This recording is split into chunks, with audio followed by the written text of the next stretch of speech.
Hello and welcome to the Talk Football Podcast. This is Season 5, Episode 2. And in today's episode, I'm going to be joined by Adam James. And we are going to be talking about the start of the Premier League, just touching on a few of the transfers, the key transfers. I'm not going to go through all of them because that would take way too long to do all the ins and outs. So we're going to be talking about the key transfers, players that we think could make a significant impact, and one or two players that have left those clubs. We'll go through all the clubs in the Premier League. We have the trusty transfer market page up, so we can actually look at what's in and outs for each individual team. And then that should take us fairly close to 4 o'clock, where we should then have team news for the England versus Ireland game, which is at 5 p.m. And then we'll just do a little quick reaction to that. So welcome to the pod, Adam. Cheers, my mate. Thank you very much again. Yes. So yeah, it's been a strange. I'm not a big fan of the international weeks. I've said that before. But I suppose having Nations League games is better than having a completely pointless friendly. But it's nice to have the football back. We're a few games in now, and so we're going to have a little look through there is some decent transfers, to be fair, I must say, and some surprises. Yeah, there is. I mean, that's some shockers. I was quite surprised about. As we get down the list, we'll, we're going to go club by club, and as we get down the list, obviously we'll talk about one or two transfers, because I've got a couple of opinions on one or two of the transfers, which I do think is going to be a detriment to those players' careers, in my opinion. So we're going to kick off. Let's kick off. We're going to do this alphabetically, and so we're going to kick off with Arsenal. And I think they've made some pretty shrewd signings, in my opinion. Yeah, I don't think. Yeah, I mean, I know that there was a clamour for them to sign another forward in terms of an out-and-out, maybe number 9, to compete with Jesus and Havertz. But I don't necessarily think really that they needed that. I think goals for them come from all over the pitch anyway. So if you want to go highlight the you can kick it off, mate. Do you want me to kick it off? Highlight the highlighted ins. Ricardo Calafiori, if that's how I've spelt it right. Calafiori, Calafiori. I think that's brilliant, especially at 22. He did 22. Pick up an injury though, for Italy last night. So I don't know how serious that is. That's not great. So we'd have to wait over the next 1 or 2 days to find out if that injury is significant. But a very good player. But still at 22 years of age as well. That's fantastic. It's good signing. Very young. Good signing. And he's in the Italy team as well, isn't he? Like you say, he is. Yeah. So he's a national. Can play left back, can play centre back. So he's quite versatile. And then they strengthen in the midfield area as well. Yeah, Marino. Yeah. Yeah, and that's a very good player.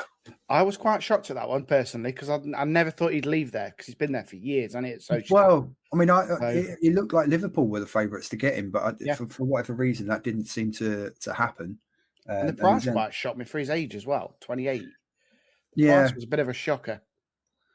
But he's a good player, yet again, and that will provide a bit of depth. Because I think with Arsenal's title challenge the last couple of seasons, just not quite having that quality in terms of squad depth is probably what really cost them in actually chasing down Manchester City or staying out in front. Because they missed the likes of Cazorla and all them, didn't they, years ago? And that's what they're not getting, players like that, and that's what they need.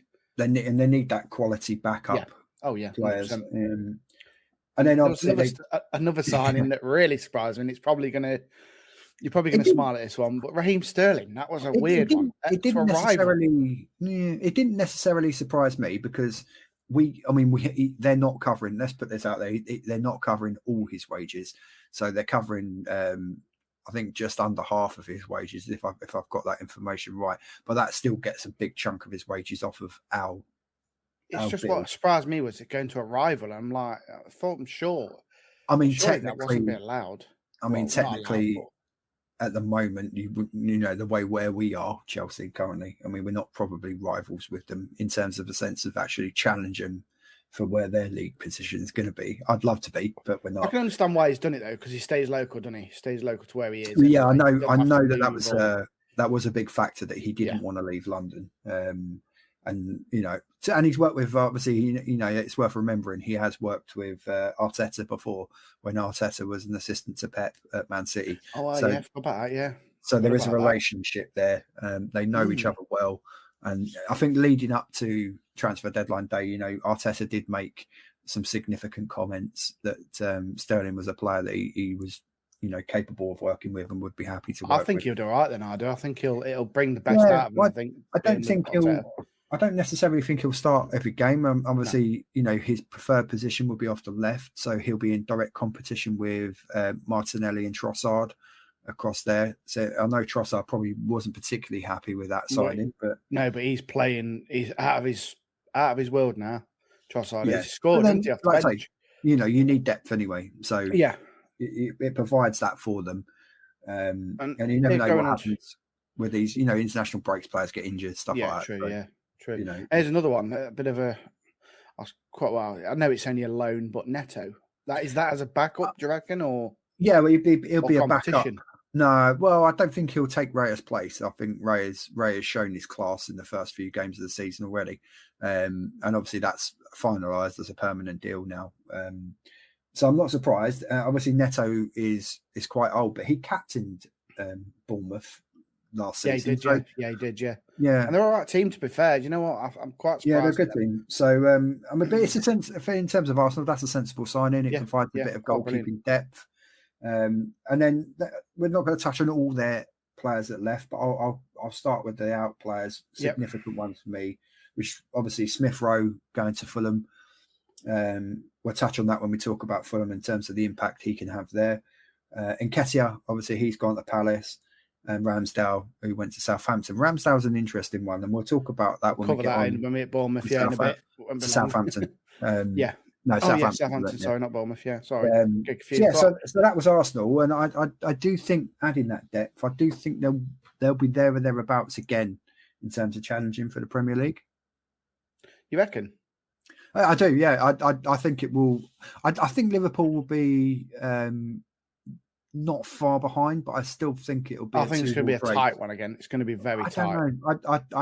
I still think because the squads that City and Arsenal have got, and the trajectory, and the fact that Arsenal have strengthened in areas where they lacked a bit of depth, etc.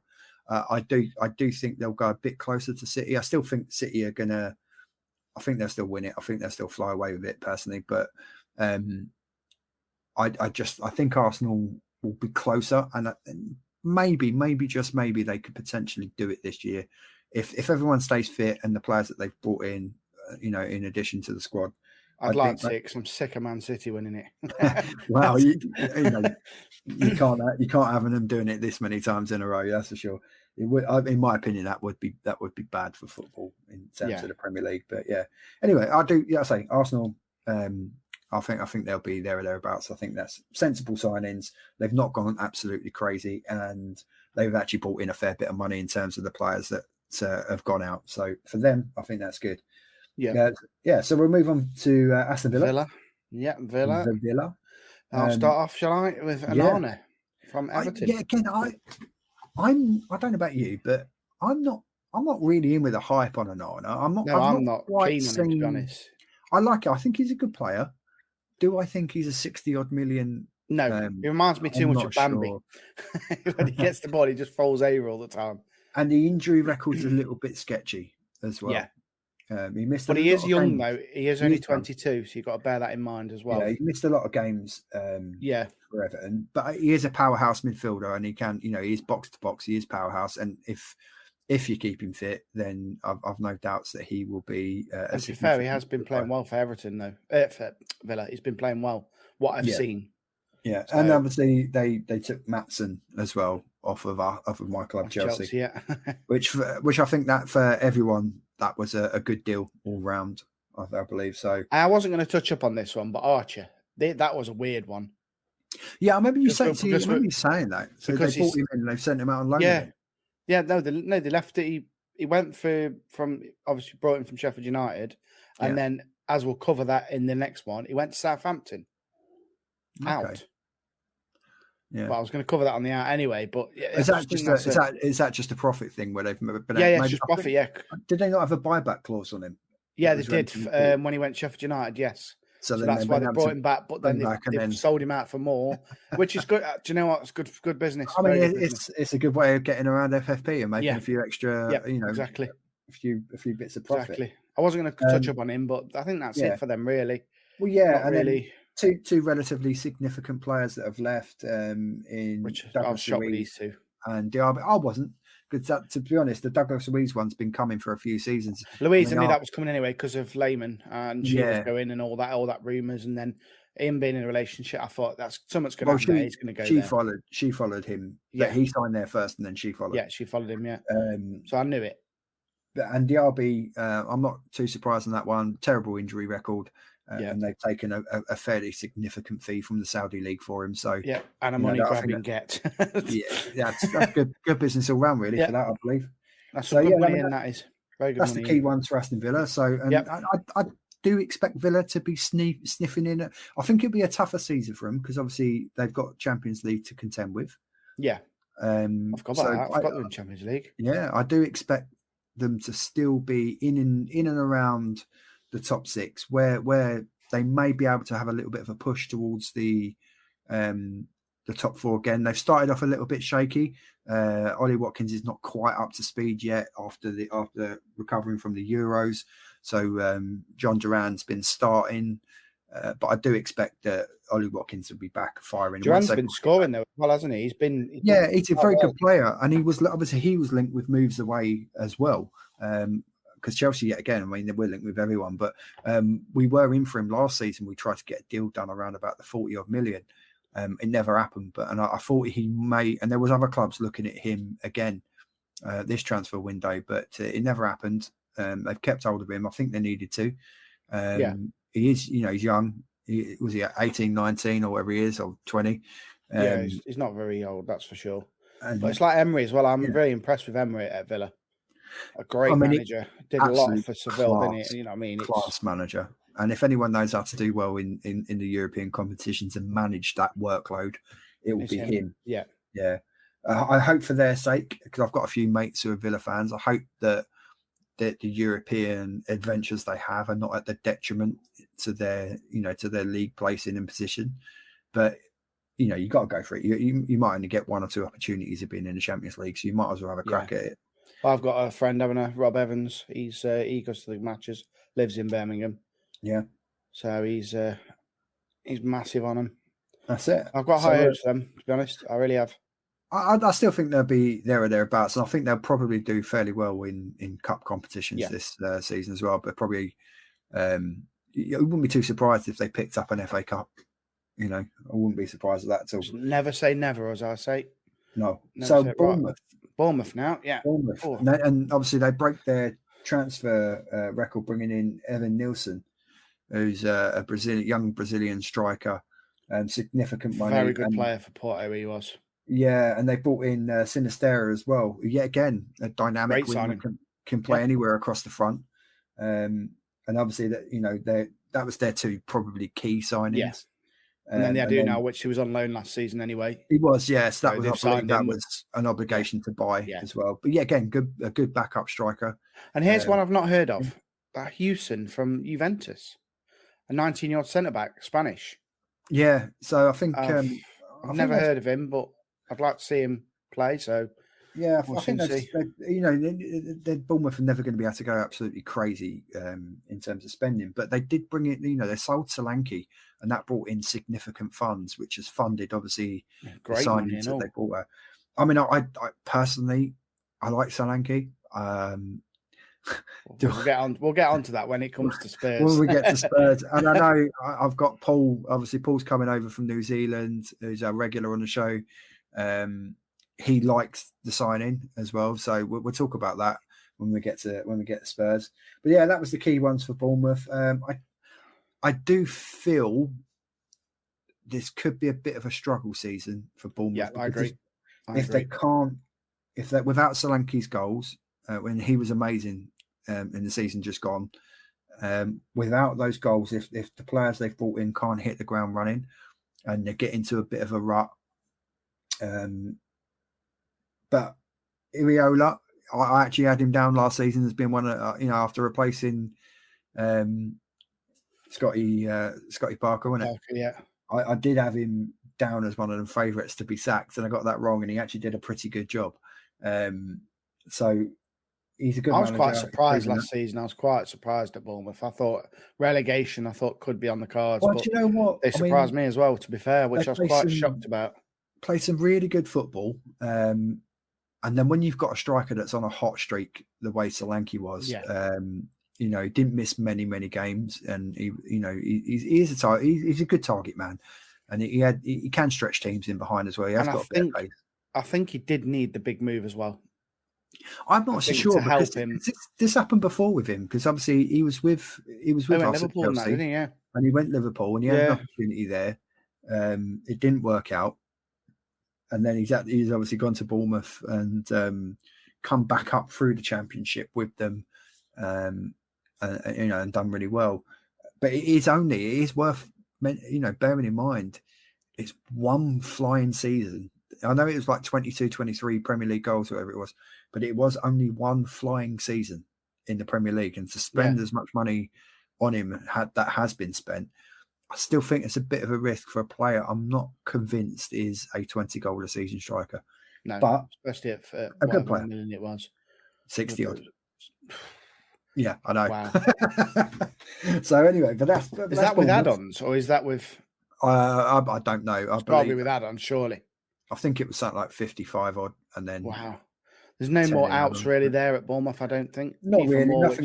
Nothing significant. Really, nothing that you would think would cause a problem to the squad. No. So there we move on to Brentford.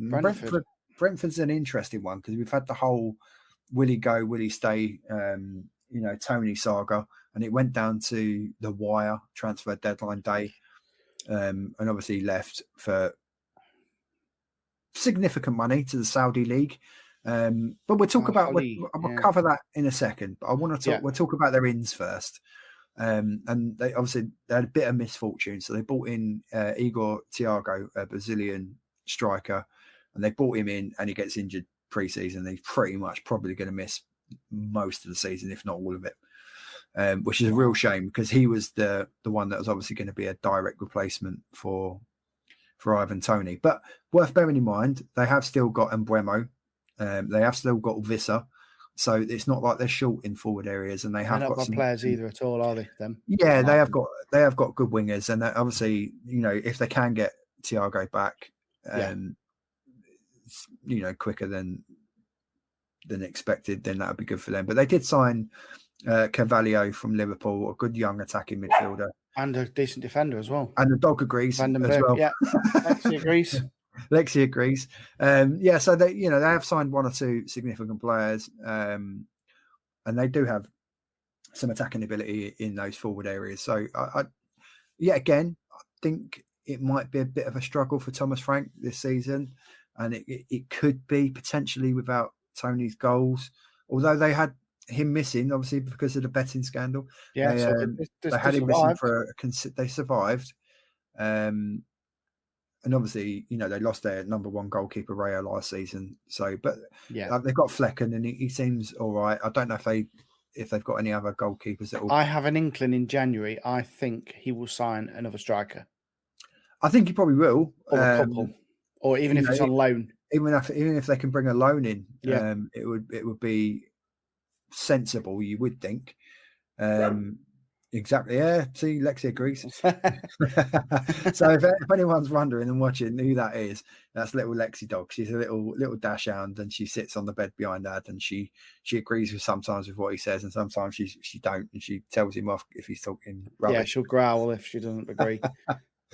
So that's Brentford. I mean, there's not obviously many significant outs that they had other than only Tony and Raya. Yeah, obviously Raya was already an obligation to buy, and that the only other real one that you would think would be a player that might have featured in the first team probably would have been Frank Onyeka, who's obviously he's gone out with loan to transfer, so I think that's an obligation to buy if he plays a certain amount of games for the club he's gone to. And another one I was quite surprised with old Brentford, Mopé. He was on loan, wasn't he, at Everton? Yeah, it was. Was he on loan or was No, he? no, he was owned by Everton and went on loan to Brentford.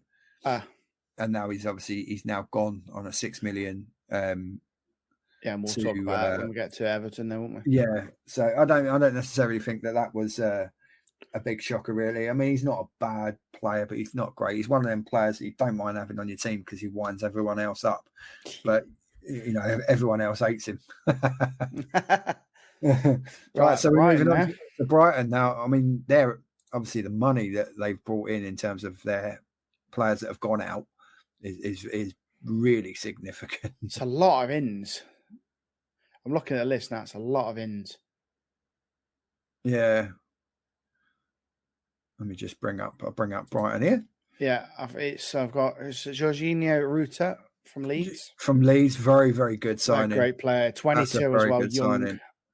I mean, they've got. That's what I like about Brighton. They always sign young players. They don't sign past their prime players. I think Brighton's recruitment. It's fantastic. Recruitment in terms of players that they've then brought in that have then gone on. To be sold for significant. I mean, obviously we paid 100 million for Caicedo off of them, and 60 odd million for. That's what I mean. But the business is great from them. It's like that one from Newcastle, that Yakuba. I mean, Minty, yeah. If he turns out to be a player that who could fulfil that potential, rather, I mean that supplements their forward areas for what they've already got. And they've already got some, pretty good players. I mean, Danny Welbeck's still knocking about, and he's still scoring as well. Yeah, I've always liked Welbeck. There you go. Yeah, Brighton, as Willie says in there, I'm going to highlight that because that's a very, very, very, very good comment. That Brighton are the new Southampton. This is something Southampton were doing years back when they got their recruitment right, and they were bringing young players through and then knocking them on and selling them on for significant fees. So it's a very good point, Willie. I do like that. Yeah, it's good. But yeah, in terms of Jorginho Ruta, he's a player that I think could do it in the Premier League. I like him as a forward. Again, he's got that bit of pace. He can go in behind. Whether or not he can adapt from Championship to Premier League, he'll need to be given time. But obviously, having Danny Welbeck as well, it does take that bit of pressure off of him. He ain't going to be playing every game, and he ain't going to have to be scoring every game. So, it is a good signing, I think. I believe. Willie, which means they will be in the Championship in the next few seasons. Well, do you know what? I mean, this is the thing. This is the thing. I mean, they've let obviously a couple of significant players go, particularly Billy Gilmore. I like Billy Gilmore. I was shocked at that. I know. I thought he was a very good signing for them when he signed from Chelsea to them. It's a massive move for Billy Gilmore. To go to Napoli. That's a big move, and obviously he's going to be partnering Scott McTominay in the midfield at Napoli. I forgot about that. Yeah, so it's going to be a fascinating one to see how he does there. And there's a couple of players there that have gone out as well. 2 Germans have gone to the German teams. So you got Undav and Pascal Gross. Yeah, I'm not too surprised on Gross gone to Dortmund. I mean, for Gross, that's a fantastic move. He gets to go back to Germany and gets to go to a fantastic club. I think he's like 33, 34 now. So for him, that's a really good move. Buonanotte, again, I mean, he's gone to Leicester on loan. He's a player I do quite like as an attacking midfielder. Can play off the wings or centrally through the middle as a 10. Could be a good loan, to be fair. I think it's a good loan. I'm a little bit surprised that Brighton let him go, but they have got some good players in forward areas. You've still got Ferguson, etc. So they have managed to hang on to him. And Lallana's gone back to Southampton, where he started his career. Yeah, well, I know a lot of Southampton players, fans weren't particularly happy with that, to be honest. But we'll touch on that. I think it was just under $1 million. I think. I don't know. Was it free? But I mean, again, in forward areas for Brighton, they've got fantastic players in terms of Welbeck, obviously. João Pedro has started the season well. You've got Matoma. If Matoma can stay fully fit, that's a great player. An absolute great player. I think that he'll possibly be the next big one in terms of a transfer that goes out for a lot of money. And then they've got a younger player in Adingra as well, who yeah, again, if he comes in, he can flourish and end up being a very, very good player for him in terms of we're into the crazy frog then for a bit. Ding, ding, ding, ding. Yeah, ding, ding, ding, ding. Right, on to the next club now, which is Yes, I'll let you go with this one. Well, do we have to? I mean, it's at times it's been farcical. We've got again. I mean, there's been more controversies this week. The fact that everyone's kicking off because we've left Cole Palmer out of the UEFA League squad. Where do I start with Chelsea? I mean, just to touch on it. I mean, even overnight, we've had this breaking news about that Clear Lake would be happy to buy Todd Bowie completely out of his stake in the club, and vice versa. You've got Bowie exploring whether or not. So you've got all this going on in the background, and yet we're not getting it right in terms of on the pitch. We've been buying players up left, right, and centre. Significantly, there we have brought in, I think, some good players. 3 good players, I think. The first 3. I mean, Pedro Neto. We'll start with that because I think that's a very good sign. If you can keep Pedro Neto fit, you've got a very, very good player. And we've already seen that when he came on against Wolves in that second half, he absolutely terrified them. João Felix is an interesting one. It's very easy to forget that a few seasons ago, Atletico Madrid paid 112 million for João Felix. He was next big thing. Over the last couple of seasons, it hadn't really happened for him. It hasn't really kicked on.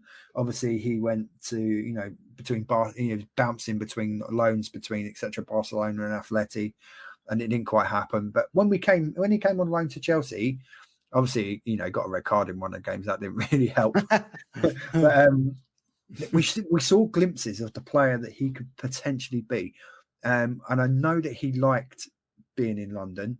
He felt, obviously there's a massive Portuguese community in London. I know he felt at home with the club, and that all the players there made him feel very, very welcome. I know he got on very, very well with Noni Madueke. He got on very well with Broja. There's that famous video where they're promoting EA Sports. Yeah, so that 3 of them stood together at EA Sports game, and the He Sports, and you got Noni and Broja absolutely cracking up at it. So I know that there's that connection that he already felt at home with the club. So, and I honestly think at the money that we've paid, I think that potentially, that's a bargain. Mate, listen, he's only 24. Yeah, he's only young. That is. He's a young Same player. With Neto, both 24. Yeah, I mean, this is the thing. They are. Now I know we've signed a lot of players, a ridiculous amount of players, and a lot of them will be farmed out through the loaning things that we do, which will generate income. And then if 1 or 2 of those players do well on loans, then they end up getting sold at the end of those loans because they've increased their value because they've gone out, they've played minutes.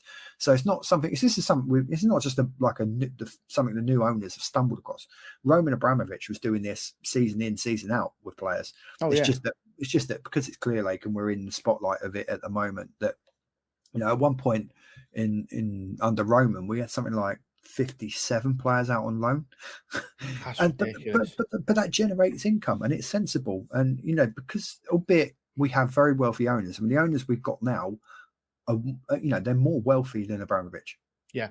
But because of PSR and the stupid rules that under that you can't have losses over a 3-year period of more than 105 million or whatever it is. And I think this is the last season of PSR anyway. There's a new system coming in about transfer rules and profit and loss coming in for the next season anyway. Talking about rules, I saw another one the other day. The offside rules changing. Again. The whole body has to be offside now. Really? So are we going back to the daylight thing again? Yeah. So it's like if there's a foot in line with their player, right, it's onside. So the whole body has to be past the defender. I read that the other day. That if that is the case, that would be fairly sensible. I think that's decent, to be fair. Yeah, I mean, going on to a couple of the other transfers, obviously Dewsbury Hall, I mean, it's a player that obviously Maresca knows well, having him at Leicester. I feared for him that this could be another Drinkwater situation. Yeah, I thought about that when I thought, here we go, Leicester, another player. Yeah, I do think he probably will get a fair amount of minutes and play quite a bit. And then Jadon Sancho, which is obviously going to be the one that's the big unknown, quite how that fits in. Obviously, he's going to get opportunities, particularly. I think he'll do well. To be honest. Listen, if we get giving him a chance, if we get the Dortmund Sancho, we're getting a good player. And yeah, again, he's only 24. And Maresca, I think he'll do a really good job with him as well. Yeah, I mean, obviously they got caught out. They got caught out talking a few little porkies because I remember reading. So, like, obviously, said, "Oh yeah, I know Maresca from my days at Man City." Well, Maresca joined the Man City coaching setup 3 years after Sancho had left. So, when Sancho went from City to Dortmund, so I don't think that there's a connection there. I think that that's something. But yeah, apparently Sancho as a boy was a Chelsea fan. He's from this part of London, so like I say, I think he'll do well, mate. I think he'll get back in the winning team.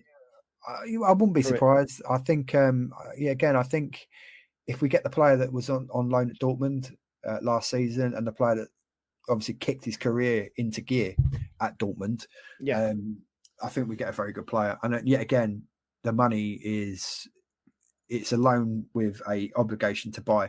If he plays a certain amount of games, I think 25 to 30 million. 25 to 30 million. That's a bargain, mate. If he's a player like you said, Dortmund, mate, and it could be another Palmer situation. It could be a player that kicks on. And if you look at the forward line, if we keep everyone fit, Nkunku, Pedro Neto, Palmer, Madueke, Felix, team on paper, Sancho, mate, sounds ridiculous. If we can get the defensive side of it right, we could really potentially push back to where we want to be in terms of regular European qualification and having a push back towards that top four. Well, I want to ask your thoughts on this one. We're going into the outs now. I want to ask your thoughts on Conor Gallagher. I know that. Listen, I mean, I like Conor Gallagher. I think he's a very good player. Is he a world-class midfielder? No. It's worth pointing out and remembering with Conor Gallagher that he was offered 2 contracts. He turned those contracts down because he wanted more money. He wanted more money. We were offering him contracts. The contracts, whether or not the contracts that were being offered were fair or any good, it doesn't matter. He was offered contracts. He turned them down. He's in the last year of his thing. In terms of the club looking at it, saying, right, we can't afford to lose this guy on a free next year. He's not going to sign the contract exactly. He's not going to sign a contract. So let's maximise what we can get from him. So if a Premier League team came in, the price that was set was going to be around about the 43 to 45 million odd. But we're saying that if you go abroad, we'll take a lower price, but then we'll have the add-ons, etc. So obviously, I think it works out with add-ons. It could go to around about 38, 39 million or something like that, or just breaching into the 40s. Decent money there, to be fair, I think. Yeah, which I think for a player of his abilities, I do think he will do very, very well though for Athletic. I think, and at the age of 24 as well. So I think Simeone is the right kind of manager for him as well. Yeah. He'll anchor that midfield if he plays a lot, and he'll be playing alongside some very, very good players like Paul and all that. So, I think you got good money for Lukaku as well, considering his age 31.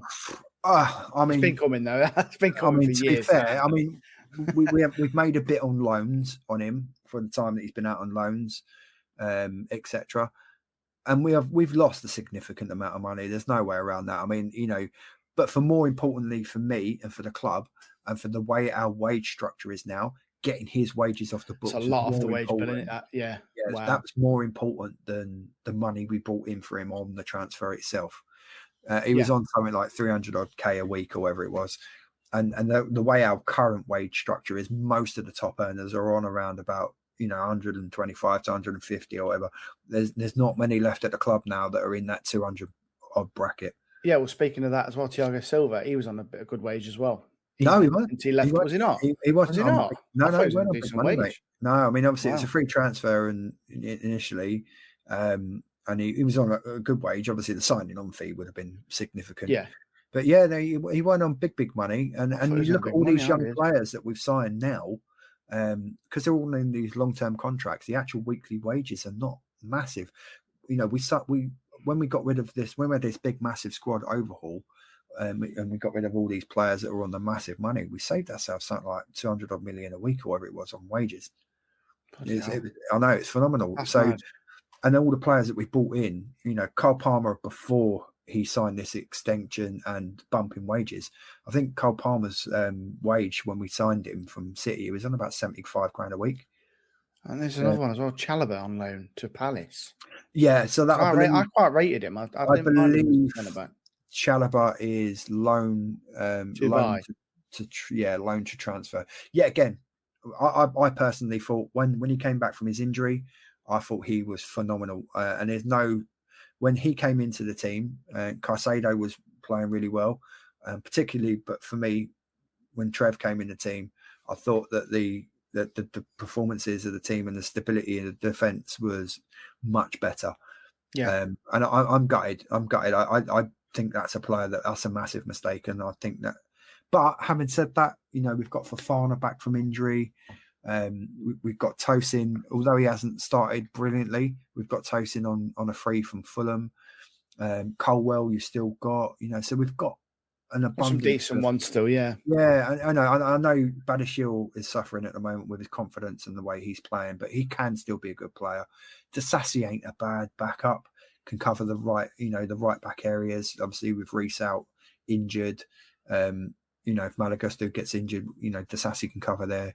So we've got a bit of depth in terms of that. I know we lost a few, but again, I mean, good money that we bought in for Connor, good money for Ian Maatsen. We've got a vast portion of Sterling's wages off the book, Lukaku's wages off the book, and then obviously from last season, Lewis Hall's.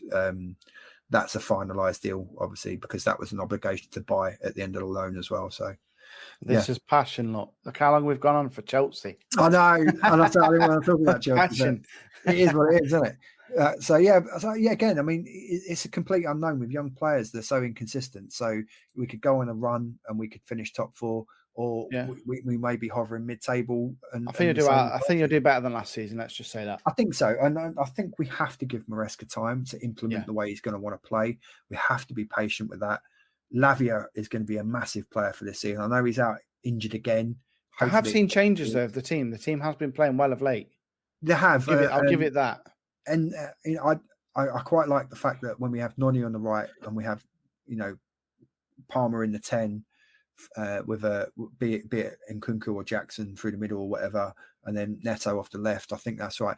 My one player I really need to see a bit more from would be Mudryk, and I was hoping that this would be the breakout season for Mudryk. Yeah. Ignore the money we paid for him. There's a player in there, and there's potential in there to be unlocked. It's whether or not he's going to be given the time and opportunities. No, I don't think he's settled in yet either.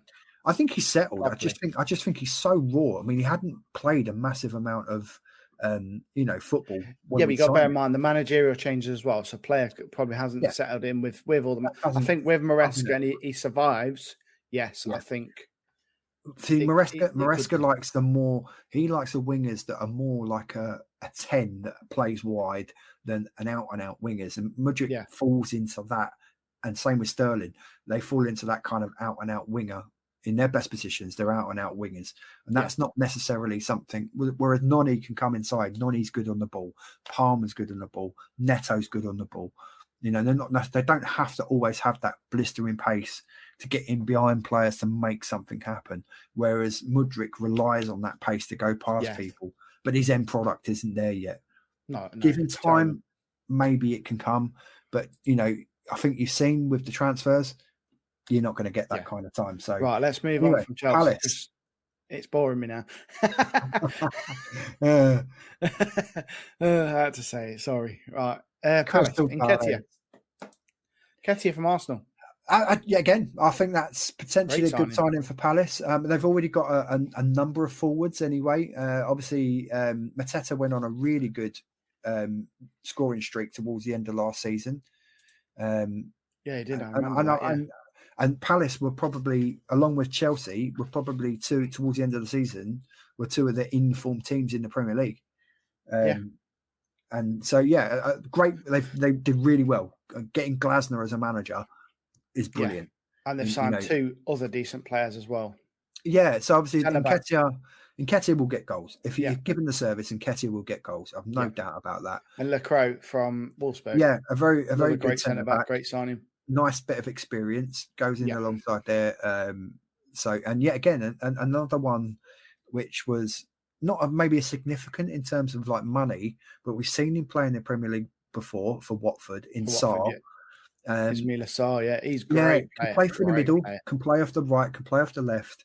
Potentially, if they can keep him fit, very, very good player in terms of attacking area. I don't know so much about Kamada in terms of it. I've not really seen much of him when he was playing for Lazio. I didn't get to see him much, so I don't really know too much about him.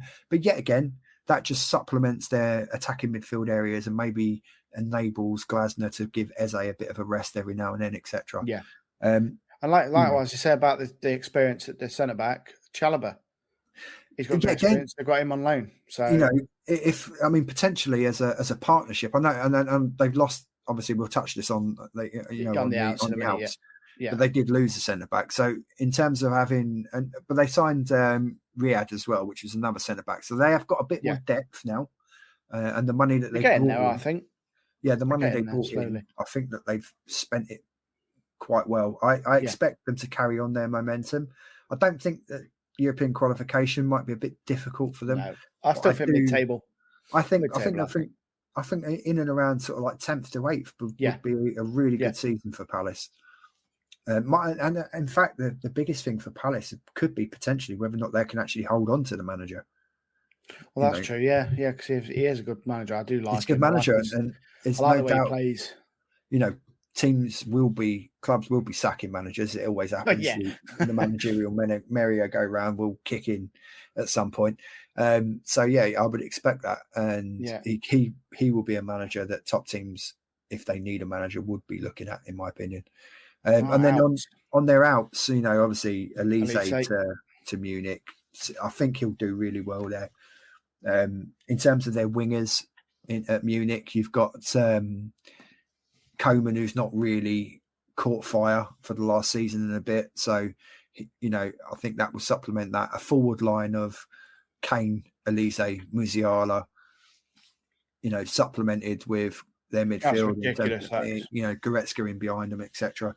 I think they'll do very well. I think that's a shrewd signing. That's ridiculous. To be honest, I think that's a very, very good move all round. He gets to play Champions League football, which means he will regularly get into the full French squad. He's a good player. I liked him. Obviously he started off at Chelsea, so he's a player that I've always kept an eye on and followed. I'm gutted that we didn't push harder maybe to bring him back, but he's very technical on the ball, I must say. He's a very good player. Great. It's just one of, do you know what? Decent money and all for him as well. Yeah, there's parts of his game that him and Palmer are relatively quite similar. The fact that you always tell a very, very good player, because whenever they got the ball, they look like they've got all the time in the world on the ball. But progressive, and he always has. forward passes makes things happen. So I think that's it's a big loss for Palace. But this is not something new to Palace. They've had this before when they lost Wilf. True, yeah. And he was their talisman for a fair few years, and everyone worried that when they lost Wilf, that Palace would, if things would go bad, they'd go down. But they just seem to find players that will get things done. When Wilf went, it was Eze that they brought in from QPR, and he's done really well. He could potentially be one of the next big ones that go. That wouldn't surprise me. But they've supplemented the squad. They've done well in terms of their ins. Bringing in Sam Johnson as well as a goalkeeper.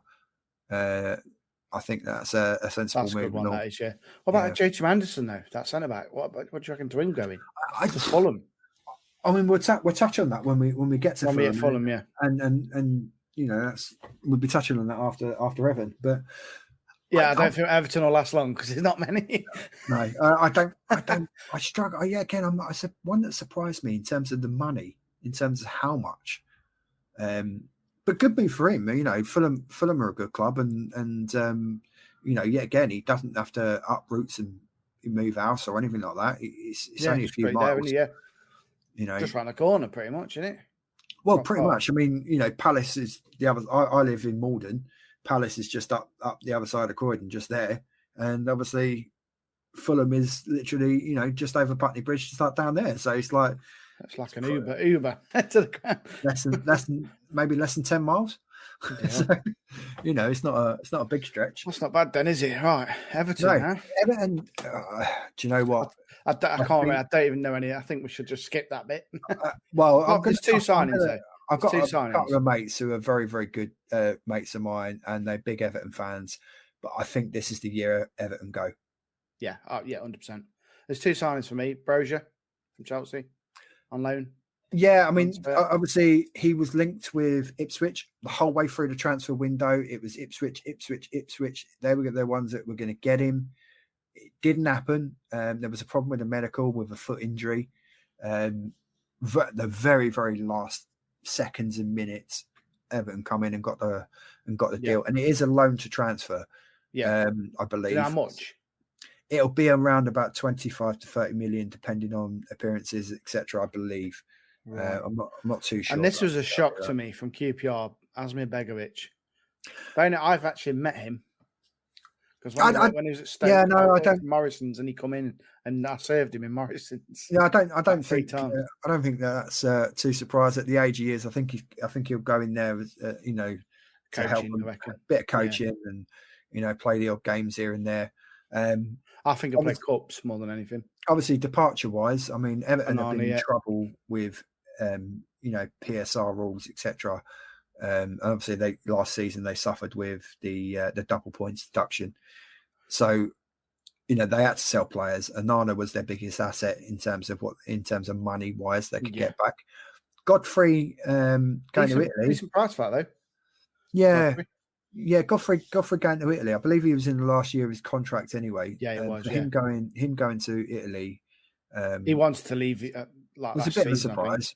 Yeah. They've got Mopé off the books in terms of a loan to Marseille as well. Yeah. And I believe that's with a commitment to a 6 million transfer as well. Yeah, and Lewis Dobbin as well.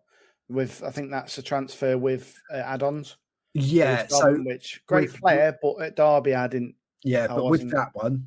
That this is all about Villa and Everton negating the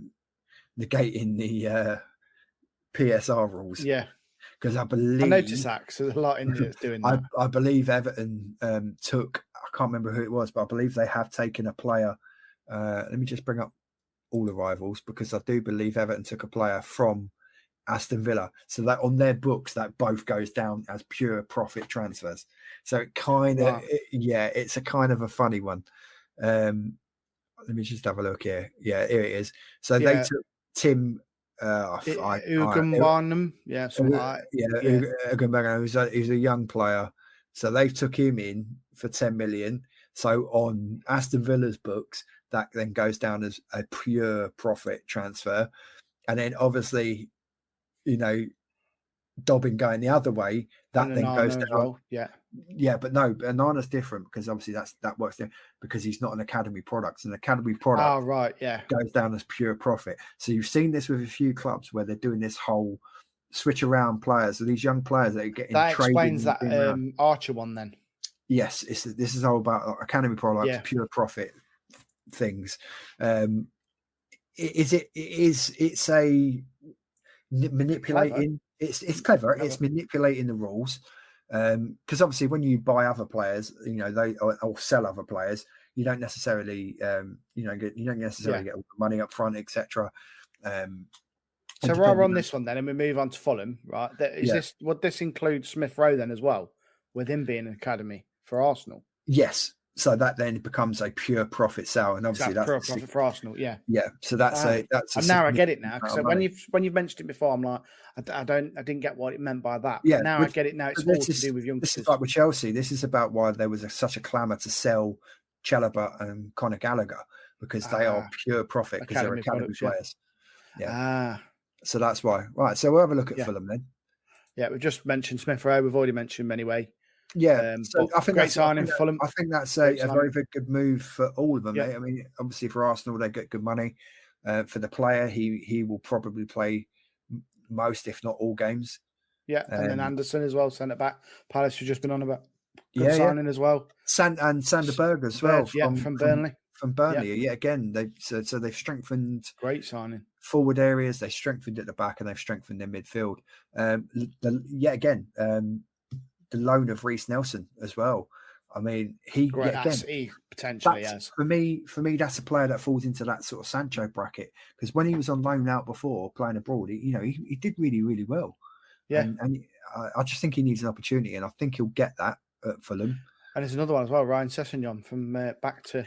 I mean, obviously he suffered free transfer. It's free transfer. It's where he started out anyway. He's a Roehampton boy from literally 2 minutes down the road from where you are. So it could potentially be. Obviously, he ain't going to start because Robinson's going to start at left back, because Robinson, I think that's a real class player anyway. He's brilliant. But it does mean that you can then rotate Sessegnon in, and for cup games, etc. The Carabao Cup, etc. Yeah. So you can rest players. So again, it all comes down to squad depth. But good signings all around. Out. This one surprised me a little bit. Palhinha. No, it didn't for me, because it's been on the cards for 2 seasons. It just hasn't happened because no one had been prepared to stump up the money. Bayern Munich had been linked for about 18 months with him. So I'm no surprise for me anyway that happened in the end. I'm quite surprised at the fee. That's what surprised me most, the fee. Because it had been dragging on for a couple of seasons, I thought, and his age is like 28. 29. 29 now, yeah. So, I thought that the fee would have been lower.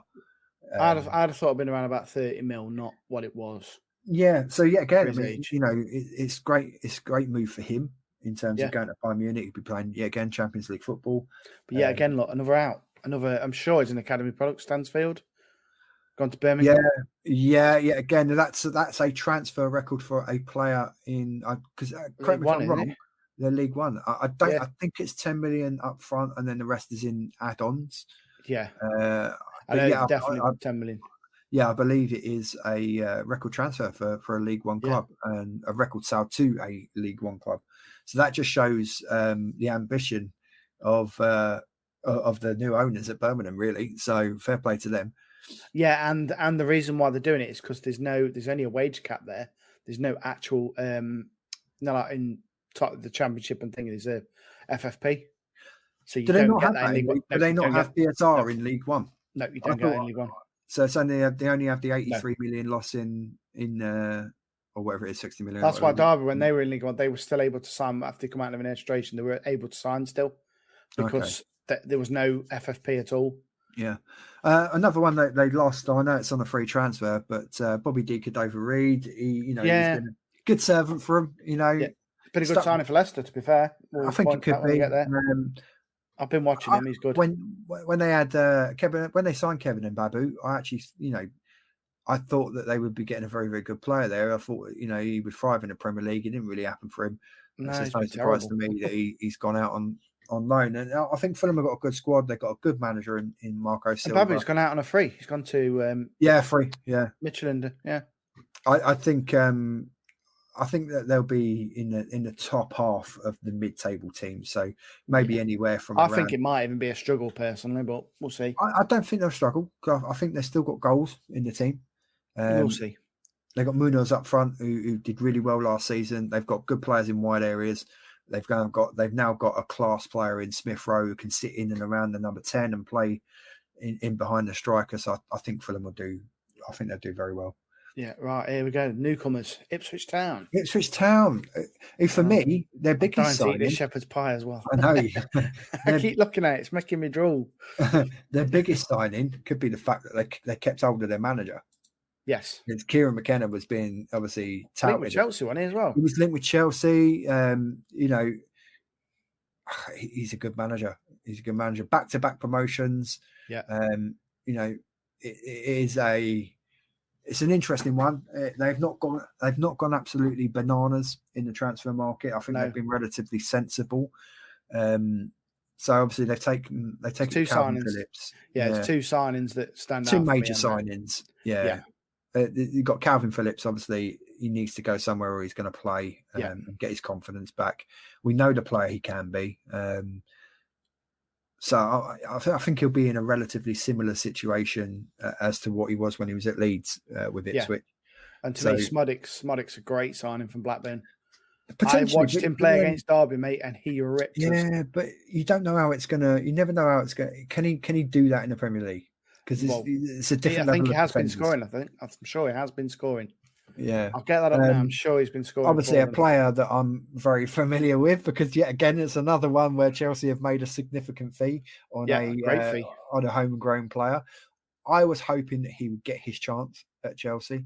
It hasn't worked out that way. I do like him, but we're stacked with players that can play on the right. And Murray Hutchinson, you're on about, I'm guessing. Yeah, I like him. I really do. He had a great season for Ipswich in their promotion campaign. Scored a lot of goals. For a young player, yet again, it's a good fee.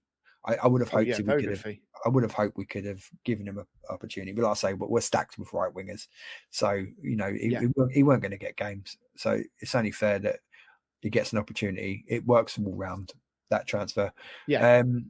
I don't really know that much about Jacob Greaves. Yet again, that's a young player. I believe this could be a whole PSR transfer thing again, where you see yet again. I mean, they've taken a chance on young Liam Delap from Man City. He's all right. It's not bad. I think he'd be a very good player. Yeah, he was very good. Well, I like that. Jack Clark again. A great player. You're going to have Jack on the left, Amari on the right. If they get it right with a striker through the middle, whether it's Delap or someone else, it's going to be between Smodics and Delap. You would have thought who's going to be the starting player, but in terms of the forward areas. But I think it'll be a struggle. It's always a struggle for teams that come up fresh. And it's spending loads of money isn't always the answer for that. And I think the way they play, I felt it all right, to be fair. I think the way they play could suit the Premier League, but you just don't know. It's going to be a bit hit and miss. I'm going into outs. I'm getting a bit excited. As long as the fans have a bit of patience. You'll see one of them on that list in a minute. What I'm getting excited for. Well, we don't. Yeah, I mean, I presume you're talking about Marcus. Nope. No. One on the outs. Caden Jackson. Oh, yeah. Well, he must be further down my list. Yeah, so. And I watched him play. He had a good start. Oh, mate, he's ridiculous. He is very good, very technical. Yeah, looks a good player. Very good on the ball. And obviously, Derby have got another signing. We've signed him from Swansea. Yates, brilliant. So I'm very excited to see Jackson. I'm very excited to see what this Marcus Harness is about, because we've just got him on loan from Ipswich. But do you know what? In the games I've seen so far with Ipswich, I think they've done all right. Yeah, and I do. Yeah, they look competitive. I believe against teams that are maybe outside the top 8. Technically, I think that they'll do relatively well against. But it's whether or not the depth and experience that they've already got can carry them through towards the end of the season, where the points are really going to matter. But yeah, again, I mean, there could be one or two teams that really struggle this year in the Premier League. We've already talked about Everton, and I think maybe one or two of the other clubs, the other two clubs that came up, could have a bit. Yeah, like I said, I think there's going to be some surprises this year.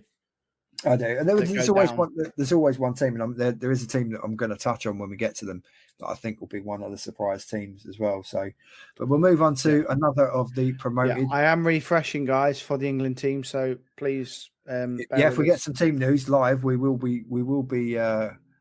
Thingy. Adam can even bring it up on the screen, you see, and I can show you the team news when it comes up. I'm keeping an eye. I keep refreshing, and nothing yet as of yet. Yeah. And obviously, we got Leicester City. Again, a promoted team again. Yeah. Don't know. I don't really know many about the others, like Fatawiwu and I think do. that's how you say his name. Do you? I don't. I don't know any of. Obviously, this Cordova Reed. I know him. It's fine. And him from Brighton as well. Yeah, obviously, in terms of El Kanous, attacking midfielder, can play centrally in terms of like a 10 position and all that. I think that's potentially a good player for them. They have obviously got Mavididi, so that whether or not he starts wide or whether he goes through the middle, we don't know. Yeah. They've taken Odsonne Edouard on loan from Palace. I think that's a great loan. Benoit on loan from Brighton. So yeah, and Skip. I think that's. I'm quite surprised that Spurs let him go. Actually, I thought in terms of their squad depth, I thought they might keep hold of him. But he's a good player, not the paciest of midfielders, but very capable of breaking up play, and he is a very, very good passer of the ball. Yeah. So what he terms he lacks in that little bit of pace in terms of he's not an 8 or not. I'd imagine he'll sit and hold the midfield and play in the 6. And look to break teams down with his passing. But I think that's a relatively sensible signing for them. In terms of their outs, obviously, we took Dewsbury Hall off of them. Or Drinkwater Mark II, if you believe what some fans have said. Iheanacho has obviously gone out on a free. Same with Suter, and they were probably the main players you would look at in terms of their outs that could. There's not really many. Not really, and again, this might be a situation where they've looked at it and thought, well, do you know what? Let's not absolutely go bonkers with the money. If we stay up, brilliant. We'll give it a shot. We'll run with what we've got. Add 1 or 2 players in, and I tell you what, don't underestimate, even at 37. Don't underestimate Jamie Vardy in this league. No, he's still banging them in, mate. And 137 Premier League goals. Ridiculous. Still going strong. Still smacking away cans of Red Bull before he comes on. He's for me, he's just an absolute hero for me. And I still think he's got plenty to offer in terms of what he can do in terms of the Premier League. I really do. And he might not be able to play 3, 4, 5 matches in a row, and he might need a bit of a rest. But then that's why they brought in Edouard. But I think he'll be significant. And if they stay up, I think it probably, if Vardy can get 10 to 15 goals potentially, and then the rest of the team in the wingers etc. can chip in, they may have a reasonable chance of I think they'll surprise us, mate. Personally, all right. I have team news for England. Oh, do we have live team news? We have live team news on BBC on the website. So we've got Pickford in goal. No surprise there. Oh, Colwell's starting. Gahey, Maguire, and Trent. So it looks like Colwell will start at left back then. Yeah. Trent at right, and then Grealish, Rice, Mainu, Gordon, Kane, and Saka are the starting 11. No Palmer. No Palmer, no. Not even on the bench. Okay, I can't remember whether or not they'd. You've got Angel Gomez, Bowen, Eze, Gallagher, Gibbs White, Henderson, Concert, Rico Lewis, Livramento, Madueke, Pope, and Stones on the bench, and it's a 4-3-3. There we go. Well, we'll see how Carsley copes in this first game. And so, I mean, it is going to be these couple of games. These Nations League games are a bit of an audition for him. Yeah. And do you know what? It's worth pointing out, because I know a lot of England fans and a lot of fans and reporters, media, etc., have been saying, "Go for a big name. You need an experienced manager." But he's been in that setup for years. Well, not years. He has, he's been there because of, he's been there for the last couple of years, etc. But bear in mind this: Spain won the Euros with the coach that was promoted from the under-21s. Gareth Southgate was promoted from the under-21s and got us to 2 finals and a semi and a quarter against France. It was unlucky. So it doesn't necessarily always have to be the big name and the big manager coming in. Sometimes a manager that's, because when particularly internationals, you're going to be working with players that are coming through over the course of 3 or 4 years. You only get a tournament every 2 years, so your under-21s are, if they play well enough, their clubs could then progress on and carry on and play through to the full squad. And that is something I know that was the whole point of setting up St George's Park and having a centre of excellence, etc., was the fact that you would get these players that would play through all the England levels and progress through to the the full squad. Well, touching on that, this is the reason why I think he's brought Livramento in, Lewis, Angel Gomez, all players that they've not been in. And obviously, Kieran, we'll get onto that with Newcastle because obviously Kieran Trippier has been linked with a move away from Newcastle this week because Turkish League transfer window is still open. And obviously, Livramento is a young player that they brought in from Southampton. Yet again, another Chelsea Academy graduate who went to Southampton. The Chelsea players are everywhere, mate. So, yeah, it's buying one of those things. I know. Buying them, we made a lot of money. Right. So, anyway, back to where we were. So we've done that team news, so that's good. Yep. So we're on to Liverpool. Team news. Sorry, in between. So we're on Liverpool now. Yeah, we're on Liverpool. Great goalkeeper, had a really good World Cup. Yeah, Georgia. Euros. Sorry, Euros. But it's winding me up. Bearing in mind, he's not going to be there this season. So that is he's staying on loan at Valencia. And then he'll come next season for competition for Alisson. So whether that means Alisson's on the move next year, we'll wait and see. I reckon he is, personally. Well, I wouldn't be surprised. He'll be knocking on 31, 32 maybe then, or maybe 33, I'm not sure. So maybe they could get big money for Alisson off to Saudi club or whatever. So only really one significant signing. And do you know Chiesa, what? Great signing. I'm a massive, massive fan of Chiesa. The money is ridiculously cheap. So I think it's like 10 million up front with like a couple of million in add-ons or whatever. Yeah, and he's worth about 30 odd mil. His market value is ridiculous. But it hasn't gone well for him club level for a couple of years. International level, he's not maintained his place. But again, it's same with the Sancho situation and stuff. If you get the player that was not, that's just my air freshener. I heard that. If you get the player of a couple of seasons ago when he was kind of breaking through, Liverpool have got a bargain. Honestly, Liverpool that have is got for a that bargain. price. And do you know what? If that works out, and if they retain Diaz over on the left, and then you've got potentially Chiesa who could then succeed. I thought Willie thought we had a parrot. If then potentially Chiesa then could down the line succeed Salah on the right side, I believe they get a very good player at ridiculously cheap transfer. And he's still only young. Yeah, he's still 26? Yeah, he's 26. It's a young player. He's arguably got the best years ahead of him. So they didn't really do that much in terms of their outs, too, really. The ins as well. They didn't really do a massive amount in terms of the ins. But to be fair, Jurgen Klopp has left Arne Slot with a very, very good squad, a squad that can be competitive. He's got players in there that he'll know in terms of the likes of Gakpo, Van Dijk, because of the nationality, Dutch, etc. The Fresh United says it all. Well, sorry, Andrew, if you're listening. Do you know what I mean? They've looked pretty good. I know they've had one iffy result, but they look pretty good in their opening few games. So I think it might be a little bit too much in his first season to really challenge Arsenal and City for the top two.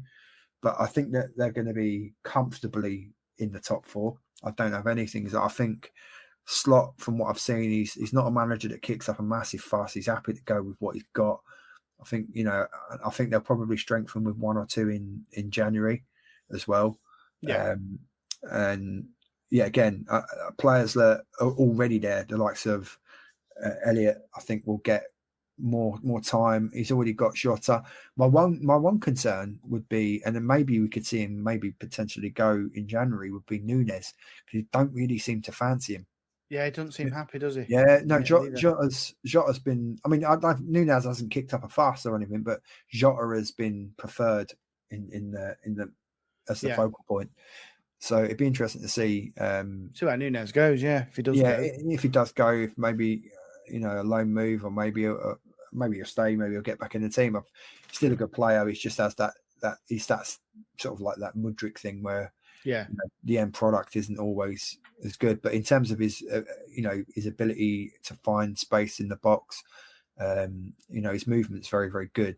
It's just the finishing isn't always up to a great standard. So so that's Liverpool.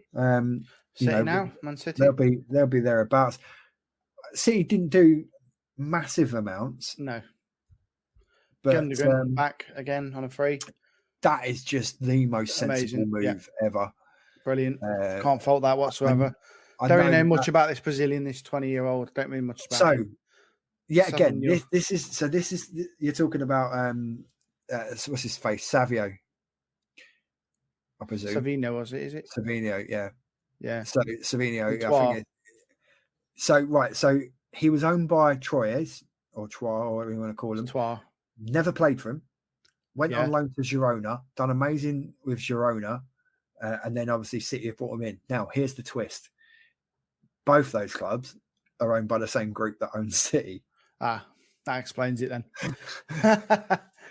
Oh dear. So and obviously, there wasn't much. It is what it is. It is what it is. I'm not going to say too much on transfer rulings, etc. There is one thing to note with City is that I believe at some point this week or within the next week or so, the case against them with the 115 charges is about to begin. Yeah. So we're not, what that means going forward, we don't know. I mean, their departures has been more impressive than their ins. Ridiculous amount of money that they brought in. So a stupid amount of money, mate. Alvarez, I think overall that deal ends up being closer to 80 odd million for him. Calvin Phillips has obviously gone out on loan. We knew that would happen. And Cancelo at his age for that price, isn't it? Cancelo, Cancelo off to Saudi yet again. Yeah. And then for a youngster, which will be a pure profit deal, off to Southampton. Great player as well. I've seen him play at Stoke. Great player, I would. Again, that could be a significant signing for them and all for Southampton. So obviously Sergio Gomez has gone out on loan, not a massive amount of money, but again, it gets the money off the books. So not that City need to worry about that, but every club needs to worry about that because at the moment every club's got to, it's got to comply with these silly rules. Right, and then on to United now. Yeah, Man United. Obviously retained Erik ten Hag. Giving him a stay of execution, if you like. How long that lasts? Yeah, Xerxes, De Ligt, Agate. Yeah, good signings. I mean, they're three massive market.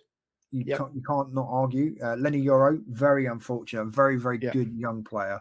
Very, very unfortunate that he got injured in pre-season. 18 as well. He looks like he could be out for a lot of the... Mazarawi, though, as well, from Bayern. Yeah, a good player.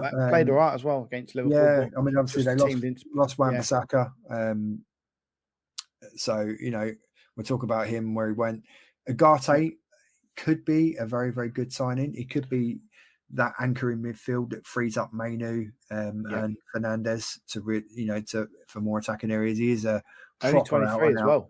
Yeah, he's a proper out and out number 6. He's one of them ones that he will sit there, break up play, be that transition player between the midfield and the attack. Yeah, and also it will give the defence, because obviously Ten Hag wants to play out from the back. Onana normally screws him over with that, but he will be that player who can then drop in the pockets, receive the ball off the goalkeeper or the centre halves, and then transition that play into the forward areas. So that's a good signing. Xerxes, again, you don't know quite how that's going to work out. Dutch forwards sometimes don't quite settle in the Premier League.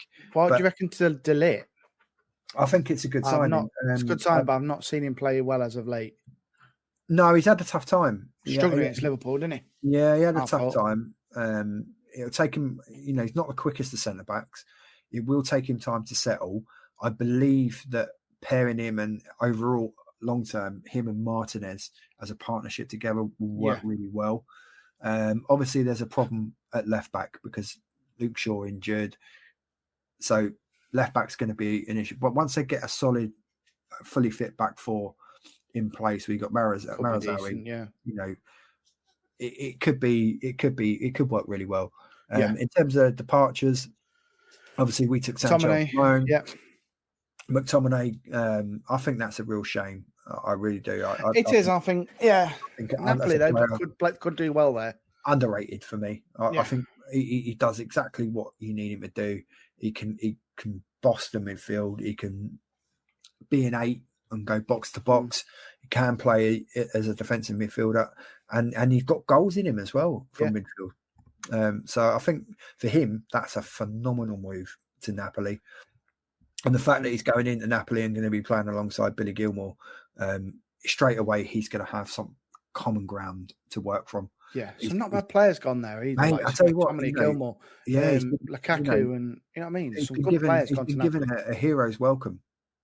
Yeah, and the fact that they've got Conte as manager as well, and Conte will know these players like Billy Gilmour. Yeah, about that. Conte had Billy Gilmour at Chelsea, so he knows Billy Gilmour. So he's only a youngster when he was in the he's only a youngster when Conte was there, and obviously because Conte managed in the Premier League, with Chelsea and Spurs, he'll have familiarity with,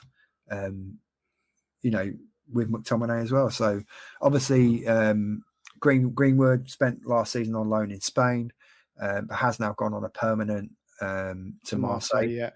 So that'd be interesting. Greenwood and Neil Maupay up front. I forgot about that. Yeah, he went Marseille, didn't he? And obviously they lost. Aaron Wan-Bissaka went to West Ham, so we're talking about sign of West Ham. That not surprised. Raphael Varane has gone. Bit of a shame. Good player when fit, but couldn't stay fit. Yeah. But a real shame for him that his time at Man United ended in the way it did. Really constant injuries, but and could have been a very good player. Yeah. So then we move on to Newcastle. We'll just say that I do think that United will be there or thereabouts pushing for top four, but I think they'll just fall short.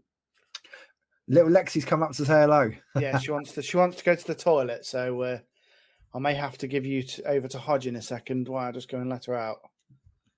Well, I'll tell you what, I'll cover you go and let the poor dog out, and then I'm going to rattle through. I'll rattle through Newcastle and Nottingham. Righto, yeah, because I don't want to talk about Forest. Don't like them. Yeah, Derby fan. You don't like Forest. Don't like Forest. Talking about them, so I'll give you my thoughts on. I'll give you my thoughts on Newcastle. What Ads goes and lets the dog have a wee wee. Yes, guys, I'll catch you in a minute. Yeah, so obviously, in terms of arrivals, Lewis Hall was an obligation to buy. So that was, he's a good player. He's a player I didn't want to let go from Chelsea. I'm not overly familiar with the goalkeeper, but he'll provide cover and competition for Nick Pope. And Lloyd Kelly is a free transfer. Obviously, it's a player that Eddie Howe knows very, very well from his time at Bournemouth. So that potentially could be a good signing, especially on a free. And I'm not overly familiar with Asula, a player that they brought in from Sheffield. Sure, it's Sheffield. I think it was, yeah. So, they've not done a massive amount in terms of their transfers. I know that probably would have frustrated Eddie Howe quite a bit because he wants to push the club on. The club have obviously got very, very wealthy owners, but yet again, because of PSR, that money's not been able to be punched into the club. Elliot Anderson, that for me is a bit of a strange one. Obviously for them, it's great money that they brought in for that. And obviously they sold the young winger Minty to Brighton. So that was a significant amount of money for them. So again, I think Eddie might have a bit of a struggle to maybe keep up with the top six. So it could be a 10th to 6th finish for Newcastle for me. I think they'll have a little bit of a wobble this season, but you never know. They could do something in one of the cups. But don't underestimate Eddie Howe and his potential to pull out results and work really well with what he's got. So we'll see how they do.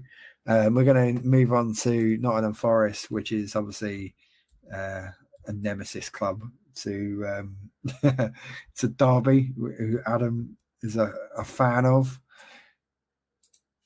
And Nottingham are always, as we've seen, and they got done for the points.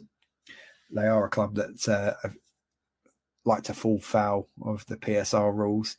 But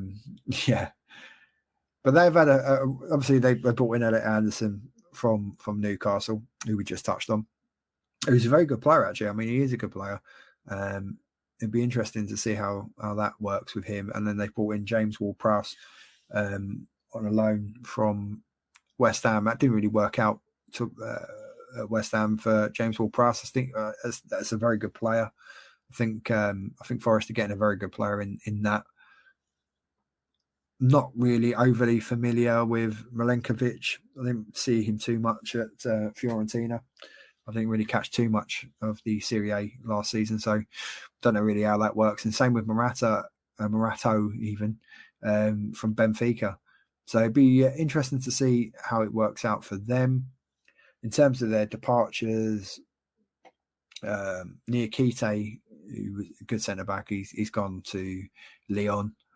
And same with Mangala.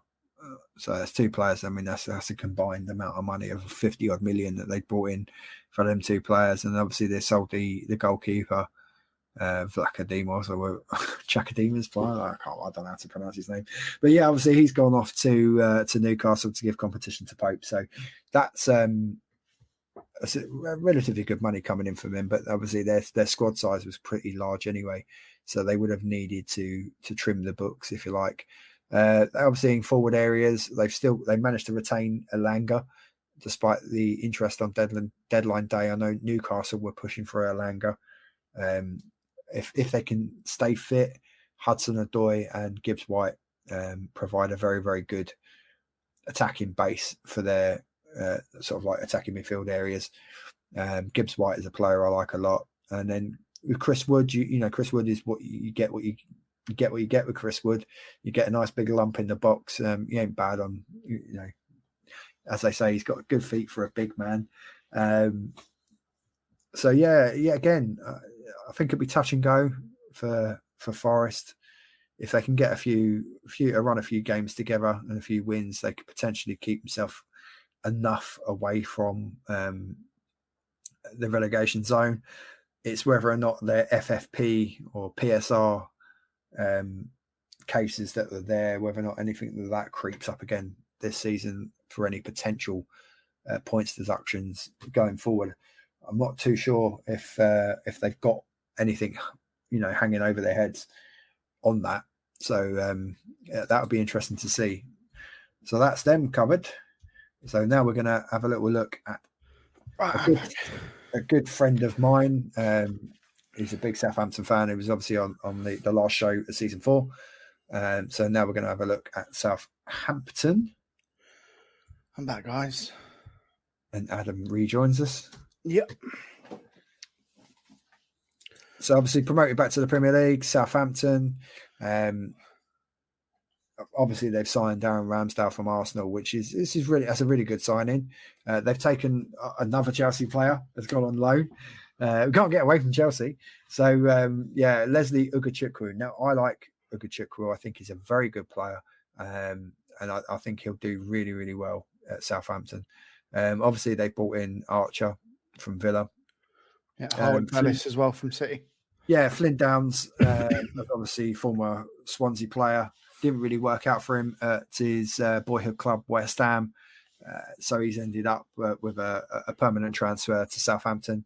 I'm not overly familiar yet, like I said, with Bellis. So, and I know you had said that he'd seen a bit of him and he looks a good player. So yeah, he's good. They've strengthened the spine of the squad and team. So it'd be interesting to see how they do. That Diaz from Villarreal as well that played for Blackburn. Yeah. Signed him as well, striker. He could be a decent player. Brereton Diaz. We don't know how well he'll do. We don't know how well he'll do in the Premier League, but Yeah, you never know. You never know. Obviously, top departures, Alcaraz in terms of going out, a relatively significant amount of money. Shea Adams, they lost on a free transfer. He's off. He's gone to Torino. Mara, I'm not particularly familiar with. He left for good money though, so they have got a bit of money in, and they've spent a relatively significant. I think getting Ramsdale is a good signing for them. I think it is as well. That might just give them a fair shot having a really good class goalkeeper, and might give them a fair shot of staying in the league, and getting back into the England team. I think getting back into the potentially, yeah. It might give Pickford a bit of competition in terms of that. Same with, the same you could say with Sam Johnson as well. You know, that's another player who will have ambitions. He has been in the England squad, so that would be interesting to see. So yeah, I think it's going to be tough for Southampton. I know my poor mate, Mr. Simon Cotton, won't like me saying that, but I think it's going to be a bit of a struggle. It's going to be an up and down season but they might just have enough, but they may just need one of the regular Premier League teams to have a bad season for them to, have an opportunity to stay up. But it can happen. It can happen. Anything can happen in football.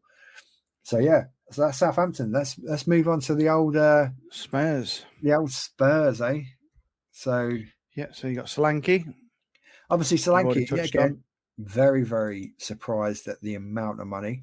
I'm surprised that Daniel Levy putting his hand in his pocket for a player that man like Solanke for that man. I am, and I know that might come across as a bit, dismissive of Solanke, but yeah, I don't know. Archie Gray as well from Leeds, another academy again, Leeds. Listen, I think that's a very, very good signing. I know he may not be complete. He may not be completely ready to start week in, week out at his age, but I think potential-wise, Archie Gray, he's a very, very good player. Really good on the ball. Again, commits players, makes things happen, drives through the middle of the pitch. I think that's potentially. I think we could see an Archie Gray. Not that I'm not comparing them in terms of players, but in terms of a player breaking out. The way we saw Dele Alli break out when he signed to Spurs from MK Dons, and I think Archie Gray can have that kind of effect. Two completely different types of player, but I think the effect can be the same. I do believe that he can step up from that Championship level. I do believe he's got that class.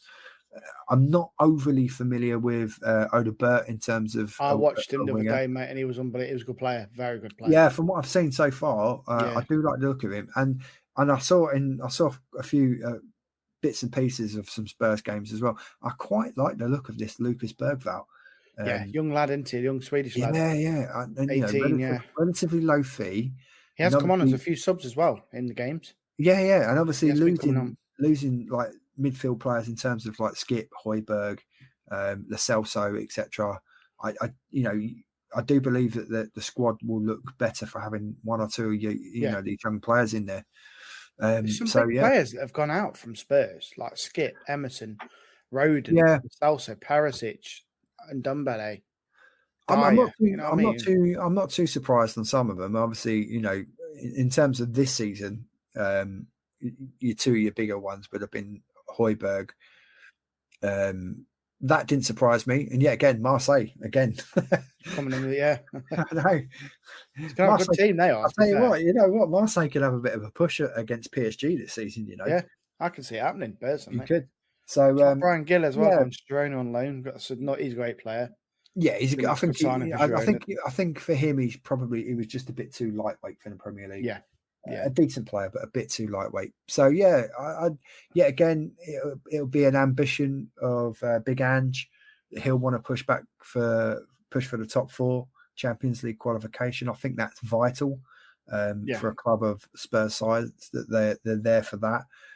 But it's not easy. It's not easy trying to get into those Champions League positions because there's so many teams. So many good teams. So many teams that are competitive. Yeah. And the team that we're going to be talking about next are my pick for the surprise team of the season. What, West Ham? West Ham, I do. Yeah. I think the signings they've made, mate. I am going to tell you now. I can see it happening. But it ain't just that. It's not even just about the signings. I'm going to say top 4 for them. I've actually said it. I did say it. I have predicted that West Ham are my surprise team. I think that West Ham could be this season's Aston Villa. Yeah, top 4. I do. Easy. I do.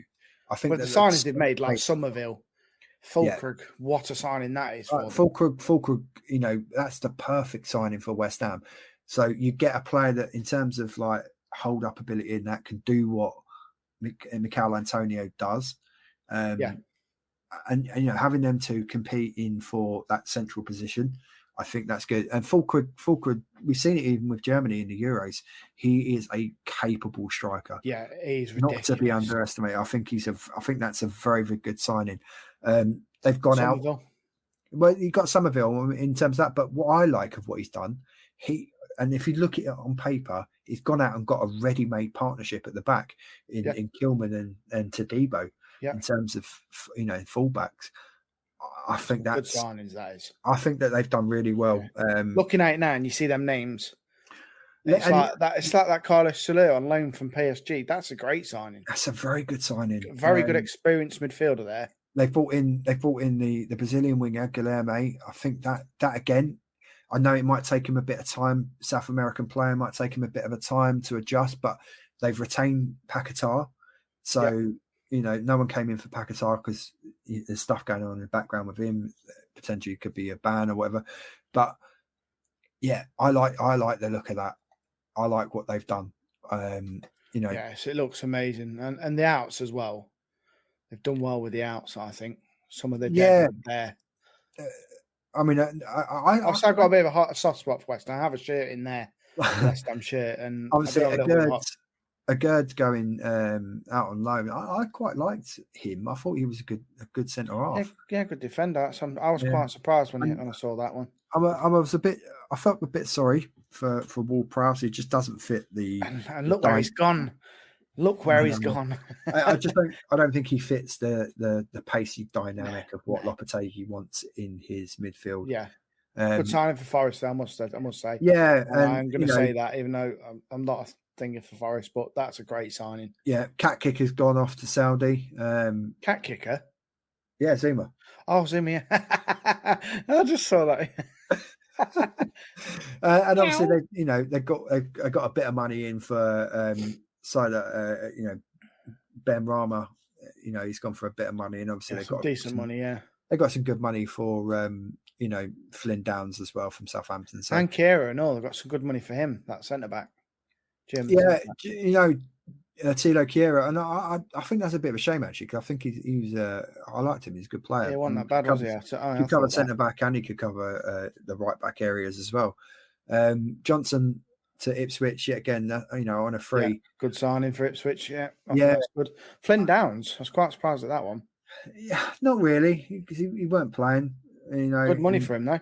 It's good money. It's good money, and it's. Again, is that another academy? No. He was brought in from Swansea. Oh, yeah, Swansea, yeah.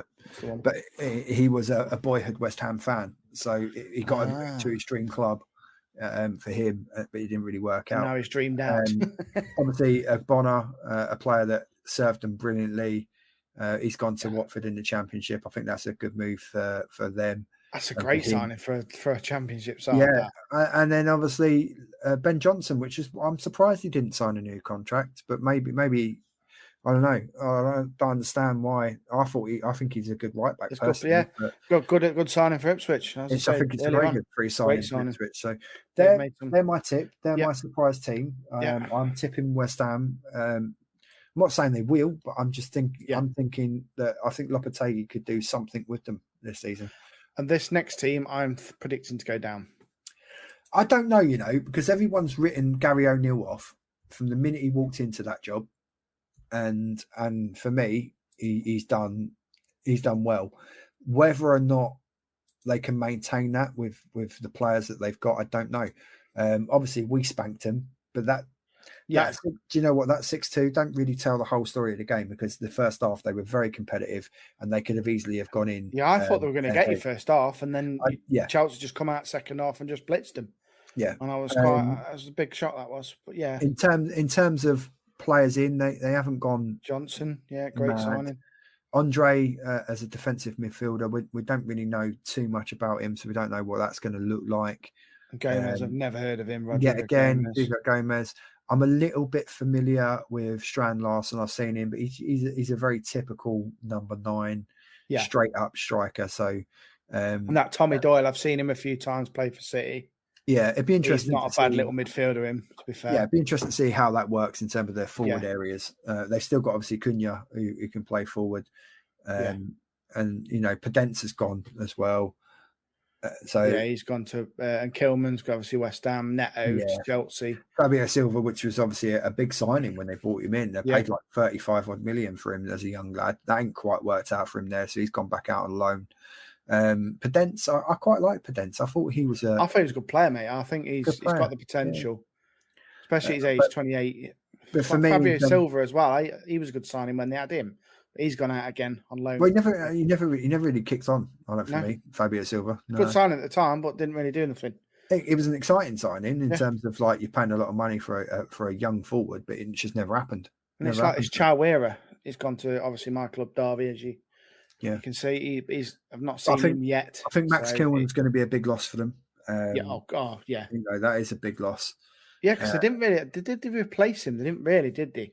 No. And kind of the way they've been lining up, it's almost been like at times like a bit of a 5. So Aït-Nouri's been pushed up more in terms of like a left mid, sort of more of attacking, almost wing back role. So it kind of like Semedo will kind of step inside, the back will shuffle across. Everyone's playing with these inverted, fullbacks these days, where one of them will step in midfield. But in terms of their midfield, Gomez he looks a very good player. Bellegarde I like in terms of his as a wide player. If they can keep him fit, he'll do well. And then when you have Cunha in the 10 sitting in behind Larson, Cunha in that first half on that left hand side, mate. Honestly, the way Chelsea played against him in that 6-2. So in the first half, Cunha and Aït-Nouri, they had Fofana and in their pocket, didn't they? Yeah, they had Fofana and Malagusto on toast. They were really struggling because we were trying to play with these inverted fullbacks where the right back or the left back, depending on where the ball was, where they would come inside and, slip into the midfield. Well, Aït-Nouri and Cunha were just ripping us apart on that left-hand side. Yeah, because I said to you, like I said, just the first half, that's when he saw it. Yeah, and then he made the changes, didn't he? He did. He made completely tactically more than anything. Pedro Neto came on. That then stopped their attacking abilities on the right side of the pitch because they had to. Their fullbacks had to then drop in. The likes of Semedo, Totti, etc. They couldn't then get forward in supplement to their thing. I think that's an isolated result for them. I don't think that's the way it's going to go for Wolves. I do believe that they'll stay up. I'm predicting bottom 3. I am predicting bottom 3. Anyone in chat? What's your predictions for this season? Who do you think is going to go down? I do believe Wolves will stay up. I think they'll have enough in the squad. I like Lamina in midfield. I like that combination of Lamina and Gomez in the midfield. They've signed a very good goalkeeper in Sam Johnson. They've got good fullbacks in Totti and Semedo and Dawson and Mascara at the back in terms of centre backs. But again, it is all about whether or not they can keep the squad fit. Yeah. I'm saying the bottom 3 as it stands now. So it's Wolves, Southampton. That's what I think it's going to end. Squad don't go massively deep. Obviously bringing in Gomez to supplement the midfield. We've had a prediction lot: Ipswich, Everton, Southampton from Willie. Do you know what? I wouldn't be surprised if that. I think Everton. I don't know with Everton. He's got 2 of my teams in there. I'm saying Wolves, Southampton, Everton. Yeah, I think this could be the season Everton go. I wouldn't even be surprised if we saw Sean Dyche sacked before. I think it will before Christmas, conceding 10 goals. I wouldn't. I wouldn't be surprised if we saw him go. And I know it's been rumoured that potentially David Moyes goes back in there to try and save the club. He did it with West Ham, so why not? Well, won West Ham their only trophy for exactly years. There you go, says it all, doesn't it? I know the football weren't pretty at times, but it was effective. Yeah. Oh yeah. But yeah, I fear for Everton. I do. I think it's been coming, and they could have the best stadium in the Championship next season. Yeah, ridiculous amount of money and all. Yeah, so that's all the teams covered. Yeah, and we've done the England team, so we don't need to do that now. Yeah, we spoke about that. I do think it's going to be an interesting next 3 or 4 games to see how things shake out in the Premier League. We've got obviously once the international break is finished, I think the games will kick back in on the 14th. So then you've got Southampton at home with Man United. We've got Brighton and Ipswich at the Amex, Crystal Palace, Leicester at Selhurst, Fulham, West Ham. So you've got a nice London derby there. That'll be an interesting game. Liverpool against your nemesis club Forest at Anfield. At the Etihad, Man City against the Bees, Brentford. So anyone that hasn't used their triple captain on Erling Haaland, get that in for that game, because I think he's going to absolutely murder them. And then Aston Villa are then at home to Everton. I think Villa, that's a comfortable win there. Yeah, easy win there. Yeah. That's the 5:30 Saturday game. And then an unusual one on Saturday, a late night Saturday night football. It's Bournemouth against my club Chelsea, which is an 8 p.m. kickoff, I believe. Yeah, for anyone that does want to watch this pod back, I will split in on the sections. I will split it so into teams. So if someone just wants to skip to their team, they can do it. Or if they want to watch it all, if they want to hear our thoughts, then you can do that. Yeah. Just so it helps people with skipping through rather than having to through it all to listen to Adam is now my creative director on the podcast. So all the nice, pretty new thumbnails that we have were done by him. Because I'm good with certain aspects of technology, and with others I'm not. So he's good at that kind of thing. Useless. So Adam will be handling those kind of things, and he'll chapter the podcast down, because obviously we were only going to do like about an hour and a bit, but if it was only a half an hour, and I wouldn't do it, but with it being an hour and 42, and if people want to go to their team, then they can do it. It just makes it easier. It makes it a lot easier. Some people will be more interested in listening to what we've got to say about their team rather than others. So that's it. If you can watch the full episode, it'd be amazing, because it does help with the watch hours, does help us trying to grow.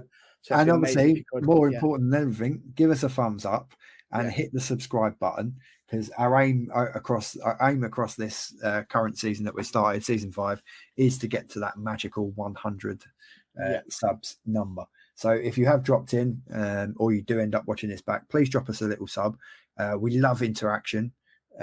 So comments on our videos, etc. Go back and even if you just want to listen to it, you can access the podcast playlist, and you can listen to it just in audio as well. So the audio will be available within a couple of days of this video going out, because obviously we need to get the audio. I'll do the little edit and put the nice little theme tunes on, etc. I'll get all the skips done. Don't be afraid to get in contact with the show. We welcome any guests onto the show to talk about football. It doesn't matter what you support, whether you support clubs outside the Premier League, particularly women's football, grassroots football. We want to have a focus on that this season.